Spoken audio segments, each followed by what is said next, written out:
question is asked, how do I know I'm called for full-time ministry?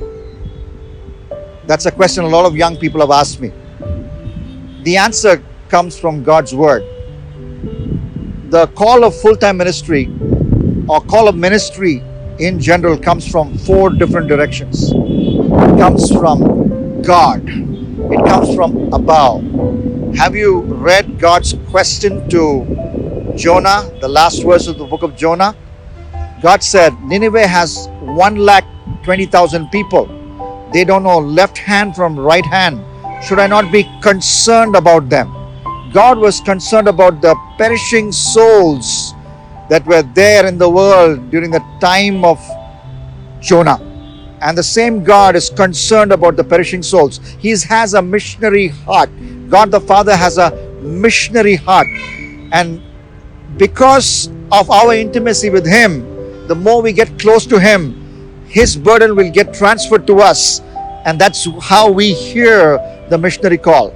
Secondly, the missionary call comes from below, from beneath. Have you read the story in Luke chapter 16? In Luke chapter 16, the rich man who is in hell cries out. He says, Father Abraham, I have 5 brothers who are on this earth. They will come to this same place, this place of hell, this place of fire. And if you do not send Lazarus to preach to them, they will come to the same place. That's what he said in effect. Have you heard that voice? Every soul who has gone to hell without repenting and believing in Jesus, they cry out to you, saying that if you do not go and preach to people who are alive on this earth, people who have not yet died, they will come to this very same place. Are you hearing that voice, that call from below? Call from above, call from below, and then call from around. You read Amos chapter 1 and chapter 2.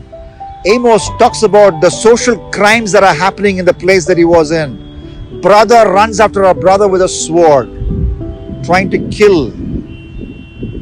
Brother running after a brother with a sword, trying to kill. Pregnant women being ripped open.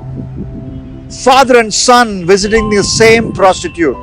Father and son visiting the same prostitute. Amos saw all of this happening around. He could not just sit back and continue his profession of being a shepherd boy and being an agricultural worker. He had to do something about it. He came to the place that God showed him and he became a prophet. He became a preacher. Have you seen the social crimes around? Have you read the stories of rape and murder? Have you read the latest statistic on how many people are watching porn? All those evil stories, all the stories that talk about the evil in our time, they are actually calls for us to go with a message that can only truly transform people with the righteousness that Jesus offers on the cross of Calvary, through the cross of Calvary. And then finally, how does the missionary call come from? It is a call from within. The ministry call comes from within.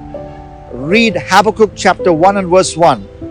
The word burden of the Lord is used there. The burden of the Lord came upon Habakkuk and he became a prophet and he wrote out that particular book, that book of 3 chapters that has blessed so many people. That's the burden that came to me when I was working in HSBC Global Resourcing. I worked there for 2 years, and before that I used to work with another third-party call center. But when I felt that burden for modern young working professionals, on November 7th, 2008, I stepped into full-time ministry with my wife actively encouraging me to do that. You know, at the end of the day, you joining full-time ministry, or if any one of us will come to full-time ministry, it is a choice. It is a choice, because I've read Isaiah chapter 6. God says, in general, He says, whom shall I send? Who will go for me? God never said, Isaiah, will you go? God made a general call. Whom shall I send? Who will go for me? Isaiah took that general call as a personal call. He said, here am I, send me. He volunteered. And I volunteered to be a missionary to the Google generation. You know, there is a group of people who needs the gospel. They may be tribals. They may be part of a particular town. They may be part of a particular village. or there could be a general group like the Google generation. And if God is placing a burden in your heart for them, and then you look at your own life, you feel restless in the place that you are in, that is a call that you should consider, and that is a choice you should make. And I can tell you that when I set foot into full-time ministry on that day, all these years, 12 years, it's been a wonderful journey. And at the end of the day, I'm so satisfied. And I believe after hearing these words of mine and voice of mine, you also will consider God's call for full-time ministry. God bless you.